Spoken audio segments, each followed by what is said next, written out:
Capítulo 2107 O verdadeiro inimigo. Parte 1. Tempestade de Mana criou uma barragem de estrelas cadentes esmeraldas que os elementos luz e terra tornaram tão duros quanto o diamante. O fogo e a escuridão aumentaram seu poder destrutivo, enquanto a água e o ar aumentaram sua capacidade de manobra e velocidade. Todos juntos, os 6 elementos também geraram um campo gravitacional que amplificou o peso de cada bala em 100 vezes. Lith não teve outra saída a não ser usar o piscar espiritual. O feitiço o moveu para as costas do Fenrir, bem onde ela esperava que ele aparecesse. Que idiota, ela pensou, enquanto olhava para o ponto de saída ainda aberto. Só preciso de um pensamento para ajustar a trajetória da tempestade de mana. Enquanto eu rasgo seu TH, uma bala eletromagneticamente acelerada do trovão perfurou seu olho e atingiu o cérebro de Shola um segundo antes do estrondo do tiro atingir seus ouvidos. Tempestade de mana desapareceu e seu corpo ficou mole, mas sem sua consciência, maré da perdição não poderia mais ser contido. Um movimento tão estúpido tinha que ser do sinal, Plória pensou. A questão é, e agora? Lith mergulhou as lâminas gêmeas dentro da boca aberta do Fenrir e fez sua armadura escorregar dele e cair sobre ela, usando o efeito combinado de centenas de toques de abominação para conter a explosão caso algo desse errado. Os grupos de demônios ainda no chão formavam uma formação como Shola temia, mas era uma formação deformada. No momento em que Lith piscou, ele ordenou que ativassem a matriz e movessem o indefeso Fenrir para o alto do céu, acima de Zema. A maré da perdição liberou a energia acumulada em uma explosão visível do espaço, mas não havia nada que pudesse danificar. Além disso, estava logo acima da posição de Plória, longe o suficiente para não ser uma ameaça, mas perto o suficiente para ser um alvo fácil. Você sabe que é louco, certo? Plória perguntou através de um link mental assim que Lith trocou de lugar com Trion, vestindo a armadura e empunhando o VAR. Menos latidos, mais elenco. Ele completou a runa final para a ruína ao mesmo tempo que Plória terminou de tecer um slash.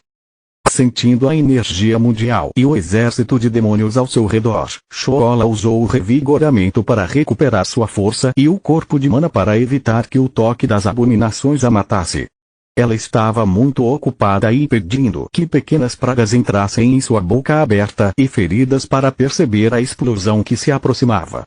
As lâminas vermelhas de ruína e o pilar branco de Omnislash cortaram o adamante e vaporizaram a carne, perfurando suas barreiras e habilidades de linhagem como se fossem papel.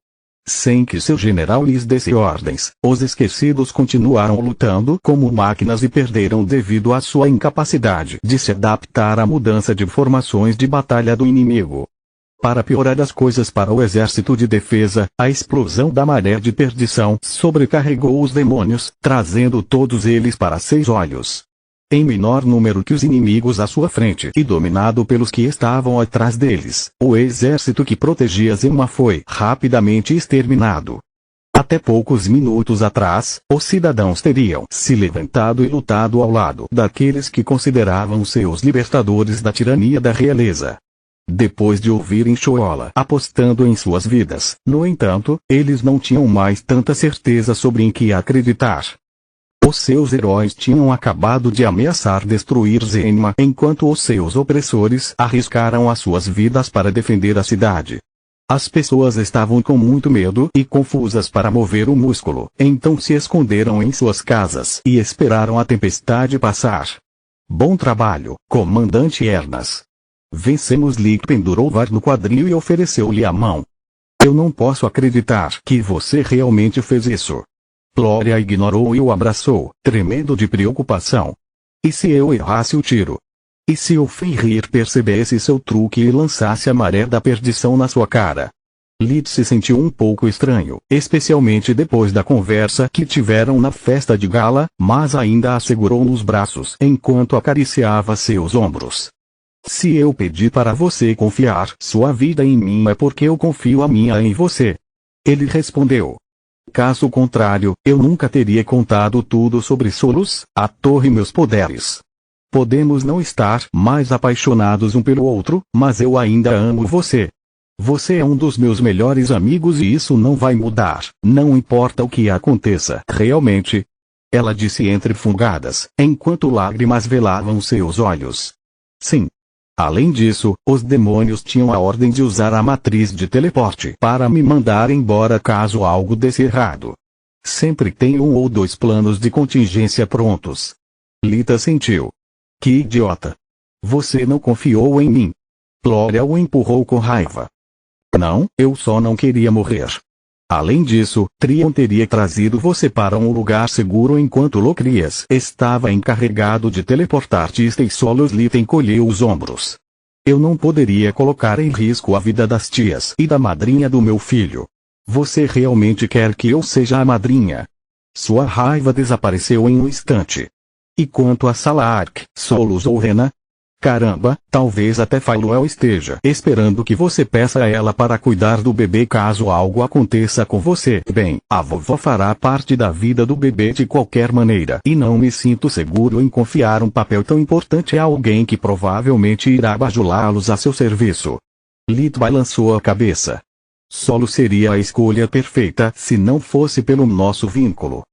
Se algo acontecer comigo, mesmo que ela sobreviva ao que me matou, sua vida passará por mudanças radicais. Apenas encontrar um novo parceiro será traumático, muito menos se acostumar a compartilhar tanto de si mesma com outra pessoa, agora que ela se tornou mulher. Quanto a Rena, ela não é maga nem desperta. Ela não pode ajudar o bebê a entender nada do que será uma parte muito importante de sua vida. Faeluel não seria a melhor escolha então. Ela é tudo o que eu sou. E uma poderosa besta imperador. Flória respondeu. Não. A natureza da besta divina do bebê será parte do problema.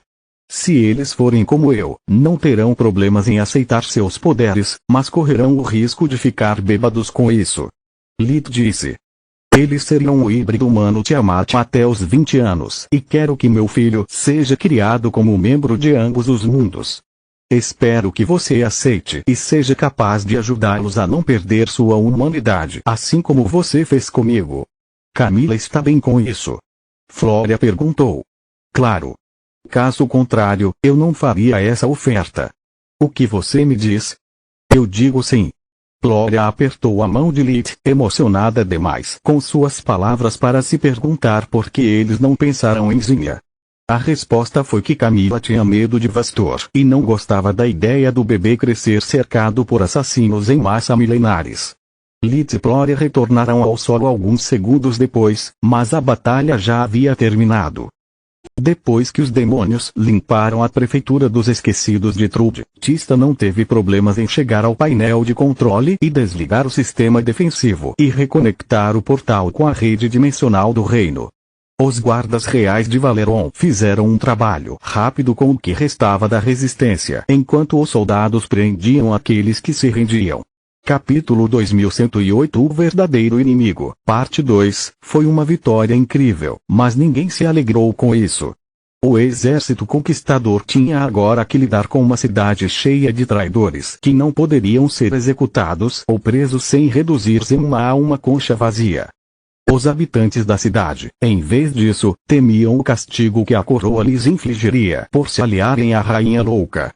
Eles não se importaram com as estratégias brilhantes que foram empregadas ou com o manto branco de Lit. A única coisa que importava para eles era que Trude não largaria Zemma tão facilmente e ela tentaria recapturá-la antes que o reino a fortificasse novamente. Para eles, a guerra tinha acabado de começar. Ducado de Sagor, mansão de Vastor, dentro de seu laboratório subterrâneo. As suposições de Lit sobre a ausência das abominações no campo de batalha estavam apenas parcialmente corretas. Eles estavam de fato lutando contra as cortes dos mortos-vivos e se mantendo longe de Vastor, mas havia muito mais nisso. A organização foi a razão pela qual nunca faltou ao reino os fundos necessários para manter a máquina de guerra em funcionamento, apesar das suas derrotas. Os líderes das organizações criminosas e do mercado negro eram todos subordinados do mestre. Foi por ordem dele que aceitaram cooperar com o reino, fornecendo-lhe dinheiro e alimentos em troca de uma trégua até o fim da guerra. Quanto às abominações, elas foram mobilizadas para buscar informações. Tanto os híbridos quanto os Eldritches estavam procurando uma maneira de acabar com a Guerra dos Grifos para sempre. Eles sabiam que enquanto a Academia Perdida permanecesse, não poderia haver vitória. Eles enfrentaram a Rainha Louca mais de uma vez e, embora sozinha ela não fosse nada, mesmo com seu equipamento criado pelo Guardião, não houve como vencê-la assim que ela se retirou para o Grifo Dourado. O objeto amaldiçoado concederia a ela mais poder, tropas e formações capazes de canalizar cada grama de energia mundial que saísse do geyser de mana. Nadi provou ser incapaz de ultrapassar o geyser, enquanto Teseu descobriu da maneira mais difícil que até mesmo o rejuvenescimento de Menios falhou. O diretor Star tinha um controle tão preciso sobre a energia mundial próxima a Oriole que desativou todas as habilidades da linhagem, roubando das bestas divinas seus maiores bens. A magia do caos seria negada por uma simples matriz de selamento da escuridão e as abominações não tinham acesso à magia espiritual, tornando-os alvos fáceis contra os generais de Trud. Isso é besteira. Ouro disse, batendo o punho preto na mesa depois de não conseguir matar Trud, apesar de tê-la encurralado. Ele era um dos Eldritches mais antigos da organização, perdendo apenas para Tezuka, e o mais forte entre as abominações puras. Ele ainda não tinha encontrado um núcleo de monstro adequado para se tornar um híbrido e a ideia de que o Sumeter havia ultrapassado sua força o irritou tanto quanto sua última derrota. Somos as criaturas mais antigas e algumas das mais poderosas de Mogar. Cada um de nós enfrentou núcleos brancos brilhantes e viveu para contar a história, se não mesmo matou alguns desses pequeninos. Como podemos ficar indefesos contra um monte de pedras e argamassa? Ao atingir o núcleo branco, um desperto alcançaria um estado físico e mágico próximo da perfeição, mas suas mentes ainda eram suscetíveis aos efeitos do isolamento prolongado e à loucura que isso causava. Todos os núcleos brancos anteriores a Baba Yaga cometeram suicídio ao parar de usar suas técnicas de respiração ou enlouqueceram, forçando o Conselho ou os Guardiões a matá-los. As abominações, em vez disso, eram atormentadas por uma fome insaciável causada por seus núcleos negros que dominavam todas as outras emoções. Seu desejo constante pela vida e o desejo ardente de se livrar dela permitiram que nunca se perdessem no desespero. Eles ainda sofriam de isolamento e loucura, mas seu constante estado de dor os mantinha concentrados. Além disso, o fato de as abominações serem seres de pura energia os tornava incapazes de se machucar, já que a mana nunca poderia ferir seu mestre. A única maneira que tinha de desabafar sua fúria era atacar os outros. Eldritches eram predadores de ponta, mesmo entre as abominações, e alguns deles eram anteriores aos guardiões. Para se tornar seu par, um desperto de núcleo branco teve que ter a sorte de nunca encontrar um Eldritch antes de dominar seus poderes. Calma, Ouro Mestre disse. Eu não convoquei esta reunião para ouvir seus discursos, mas para encontrar uma solução para o nosso problema. Como você disse, nesta sala estão algumas das criaturas mais antigas e poderosas de Mogar, correto? O Eldritch respirou fundo para recuperar a calma e acenou com a cabeça em resposta. Vamos reunir nossos conhecimentos, então. Quantos de vocês enfrentaram ou destruíram um item amaldiçoado no passado? Vastor perguntou, fazendo a sala mergulhar no silêncio. Acho que estou falando por todos aqui quando digo que, além de entrar em conflito com os cavaleiros de vez em quando, a resposta é ninguém. Abitote Eldritch disse. Objetos amaldiçoados normais não podem se desviar de sua fonte de energia, então são fáceis de evitar. Além disso, destruir um sempre causa consequências que matariam até mesmo um de nós. Mogar é grande e cheio de comida que pode ser facilmente colhida sem colocar nossas vidas em risco. Não havia nenhum ganho ou razão para fazer tal coisa. Meu ponto, exatamente. O mestre olhou para ele como uma criança burra. Você é antigo, mas não tem conhecimento ou experiência sobre nosso inimigo atual. Você é poderoso, mas apenas contra seres vivos, enquanto a metade do artefato do Grifão Dourado é imune às suas melhores armas. Para piorar as coisas, desde que vocês se tornaram abominações, vocês perderam a capacidade de praticar a forja, então não tem ideia do quanto a arte de criar progrediu.